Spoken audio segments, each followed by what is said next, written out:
Welcome back to Face the Nation. I'm John Dickerson. We are joined by two men who each ran the Central Intelligence Agency. Mike Morell served as the acting CIA director in the Obama administration and advised Hillary Clinton's campaign. Ambassador James Woolsey was CIA director in the Clinton administration and served as an advisor to President-elect Trump's campaign until last week. Ambassador Woolsey, I want to start with you. You advised the Trump campaign. For months, Mr. Trump was very skeptical about this idea that Russia meddled in the election. Reince Priebus said today that Mr. Trump believes what everybody believes, that the Russians tried to meddle in the election. What do you make of that change of mind? Well, first of all, let me say I worked a bit on the campaign, but I was not an advisor on the transition because they were not coming to me for any advice, so I took my name off the list. I didn't want to fly under false colors. I think that the evolution of his views is really quite clear. I think he started out with one set of views, and they've evolved as he's learned more. I think a lot of people were enlightened by the 25-page memo that the intelligence community put out, and made it a lot clearer how involved the Russians have been.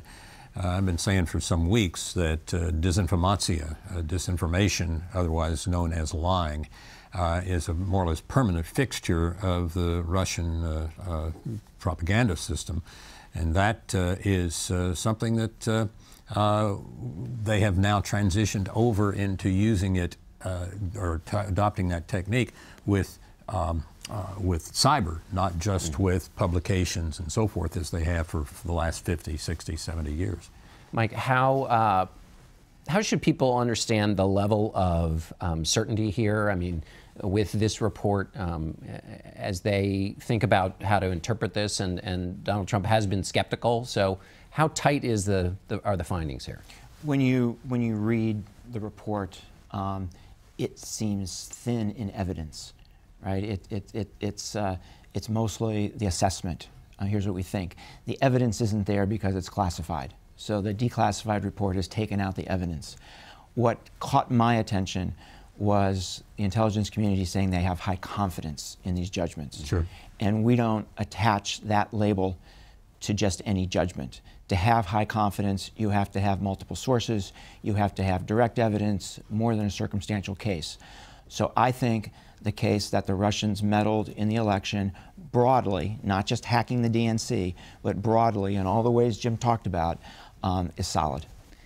Ambassador Woolsey, let me ask you this question. You mentioned Donald Trump's evolution on this issue. When when it was first announced that there were these findings, he wasn't just skeptical about the information, but he made a broader claim about the intelligence agencies. His transition put out a statement saying, remember, this is the crowd that got weapons of mass destruction wrong in Iraq. Donald Trump has said that, in his view, is the worst blunder in American history. So he has tied the findings to what he thinks is the worst blunder in American history. We've heard in reporting that has not been well received. Is that right? What's the fallout from that larger claim he seems to be making about the worthiness of the work that the intelligence agencies do? Well, it's a complex set of issues.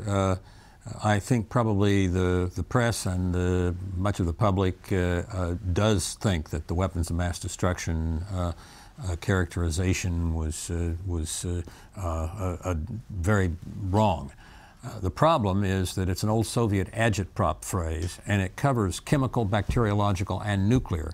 And there were chemical and bacteriological weapons in Iraq, quite clear. Mm-hmm. What there was not was nuclear.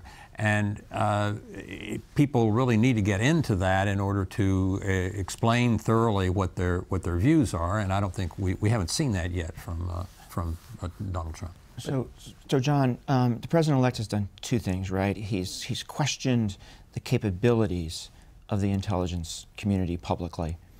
But the other thing he's done, which is actually more damaging, I think, is he's questioned the intelligence community's integrity by implying that their assessment was politically motivated. And that's a gut punch to people who go to work every day, nonpartisan, apolitical, trying to call it like they see it. So there are two different issues here. The president-elect is wrong about the capabilities question. The CIA, for example, looks at every single judgment they make a year later, and they say, did we get it right or did we get it wrong? And the batting average is very high. It looks like a free throw percentage in basketball. And on the integrity question, he's just as wrong. This is the most apolitical institution I know. It actually is not a political bone in its body, and so he has both of those points wrong, and it has undermined morale in the intelligence community and at CIA, and that's a big issue. I think you're going to find that the 140-character rule of tweets that basically governed a lot of the behavior during the campaign is looked at differently as one moves into governance. One can conduct, and Donald Trump showed it successfully, a campaign for president on largely 140-character statements. But you can't really govern that way. And he's in the middle of several transitions. I think they're tending in a very positive direction. But we'll have to see. But there have been a lot of tweets this week. Shows no sign of slowing. He's not governing yet. Mike, let me ask you, what's the practical effect of the morale and the challenging? Help people explain how this can create challenges for the new president. So the first is, I think that if the men and women of CIA don't believe a president is listening to what they have to say, to the facts they put on the table and the fact-based analysis that they put on the table, their interest in working there is going to go way down.